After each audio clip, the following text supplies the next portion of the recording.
아담과 하와가 에덴 동산에서 쫓겨난 뒤 가인과 아벨을 낳습니다.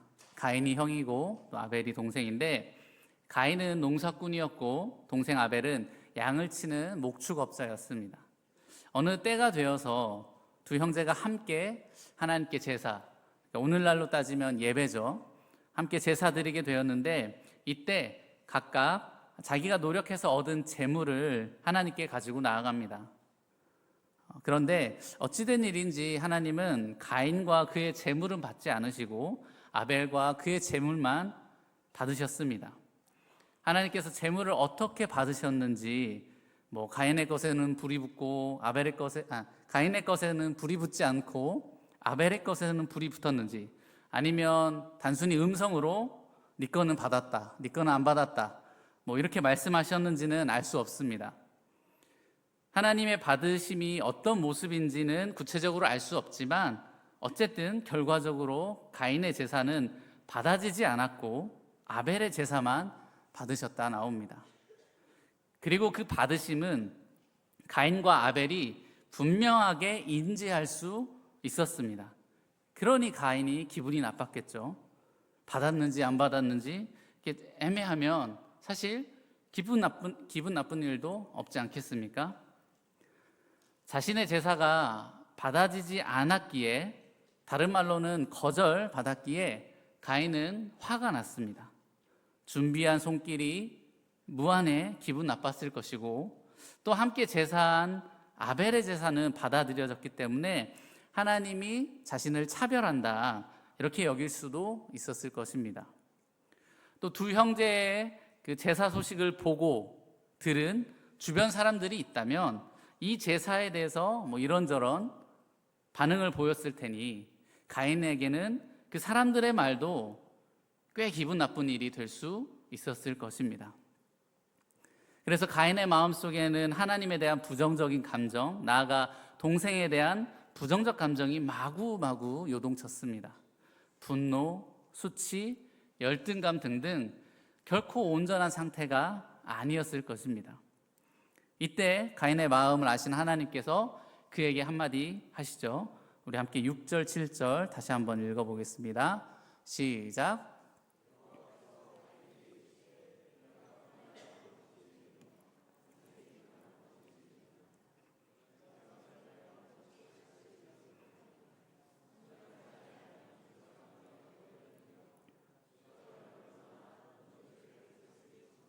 아멘.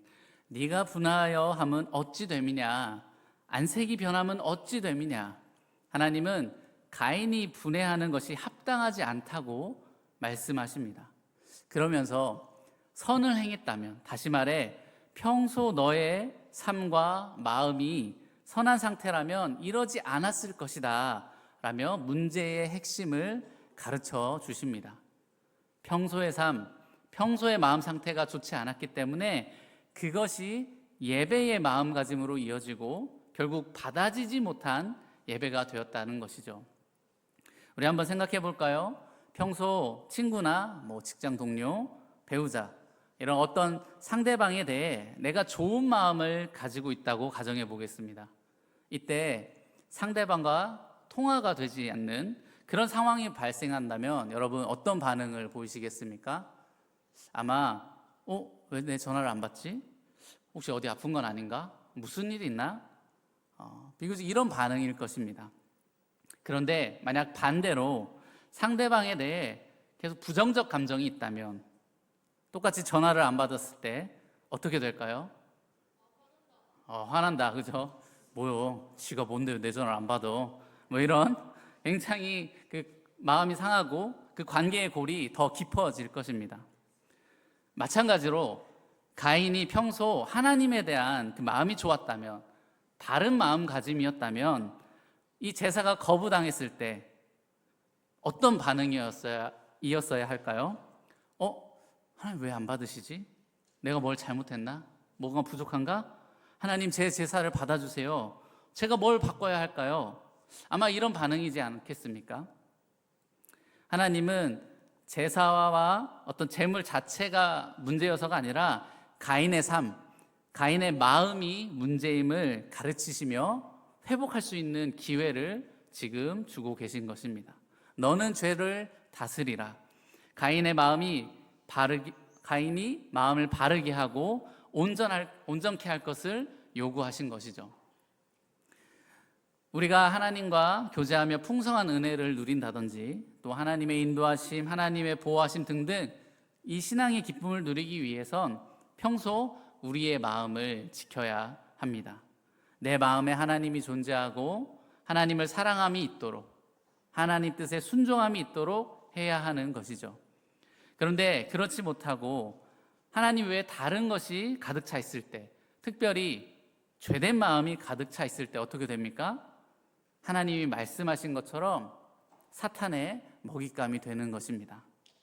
7절을 보면 죄가 문 앞에 엎드려져 있다 이렇게 기록되어 있죠. 여기서 엎드려 있다라는 말은 원어로 로베츠라해서 이 말은 맹수처럼 웅크리고 있다라는 말입니다. 다시 말해 사탄은 우리가 부정적인 감정으로 요동치고 있을 때, 하나님과 멀어질 만한 그런 마음 상태일 때 어떤 자세를 취하고 있다고요? 맹수 같은 자세, 우리를 잡아먹을 자세로 노려보고 있다는 것입니다. 우리가 삶을 살면서 느끼는 여러 감정들, 또 그중에서 분노, 짜증, 두려움, 우울 같은 이런 부정적인 감정도 얼마든지 일어날 수 있는 자연스러운 것이지만 그것을 제어하지 못한다면 사탄의 좋은 먹잇감이 되는 것입니다. 자신의 감정을 과도하게 중요하게 여기며 그저 놔두기만 한다면, 방치한다면 마음이 좋아지기는커녕 오히려 마음이 사단에게 점령당하고 우리 삶도 망가지게 되는 것입니다. 죄를 다스리라는 하나님의 말씀을 듣지 못한 채, 순종하지 않은 채 자신의 마음을 제어하지 못한 가인은 결국 어떻게 되었습니까? 동생을 죽인 살인자가 되었습니다. 그리고 나아가 하나님과 담쌓고 사는 분리된 인생을 살았습니다. 그렇기에 그리스도인들이 좀 더 성숙한 하나님의 자녀로 살아가려면 나의 감정을 다스려 보려는 그런 수고가 필요합니다. 하나님께서 가인에게 죄를 다스려라 하신 걸 보면 선택할 수 있다는 뜻 아니겠습니까? 부정적 감정이 생기는 건 자연스러운 일일 수 있으나 그것이 내 마음을 온통 뒤엎지 못하도록, 나를 지배하지 못하도록 우리는 수고해야 하는 것입니다. 그렇다면 어떻게 우리 감정을 좀 더 지혜롭게 다스릴 수 있을까요? 첫 번째로는 말씀을 가까이 하는 것입니다. 우리 시편 119편 11절 함께 읽어보겠습니다. 시작.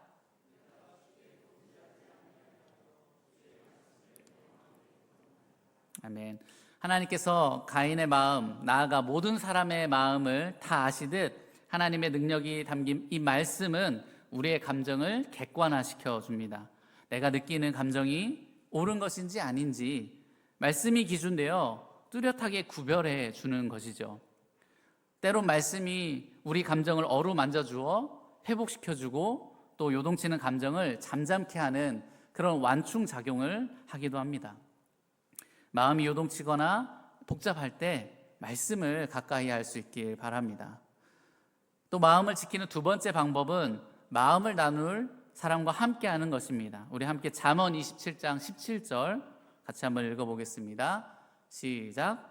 철이 철을 날카롭게 하는 것 같이 사람이 빛나게 하느니라. 쉬운 성경 버전으로도 한번 읽어보겠습니다. 시작.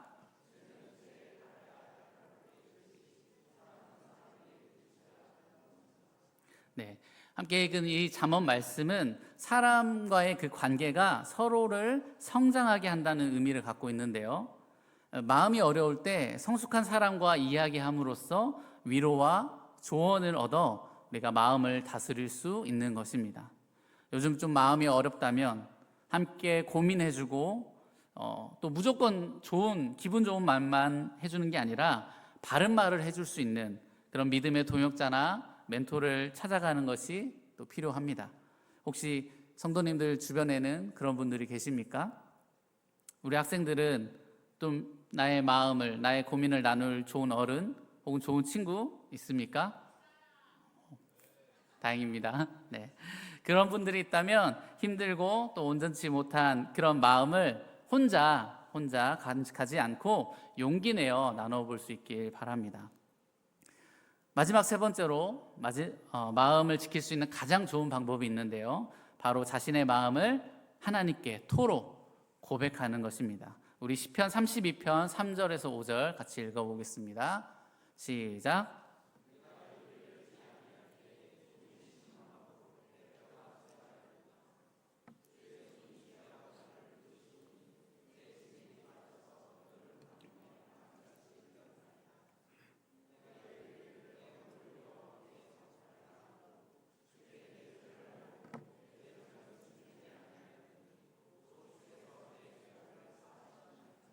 아멘.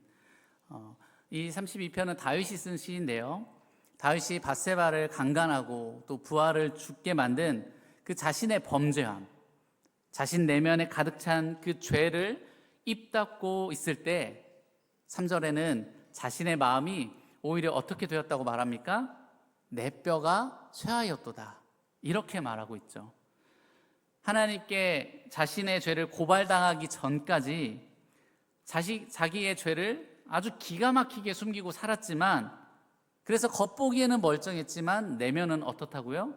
다 녹아내렸다, 망가질 대로 망가졌다, 이렇게 말합니다. 그런데 오히려 자신의 죄, 자신의 망가진 내면을 하나님께 고백했을 때 어떻게 되었습니까? 5절 보면 주께서 내 죄악을 사하셨다, 즉 회복하셨다, 이렇게 고백합니다.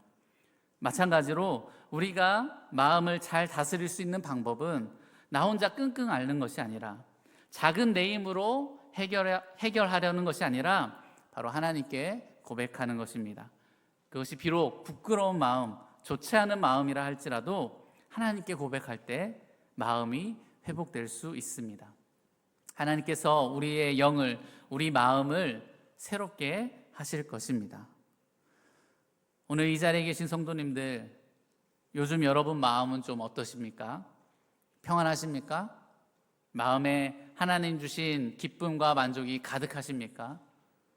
그렇다면 너무 감사한 일이지만 혹시라도 거친 파도처럼 요동치는 마음, 삶의 문제로 상처 입은 마음, 하나님에 대한 불만과 죄에 대한 유혹이 들어서 있진 않은지 한번 돌아볼 수 있길 바랍니다.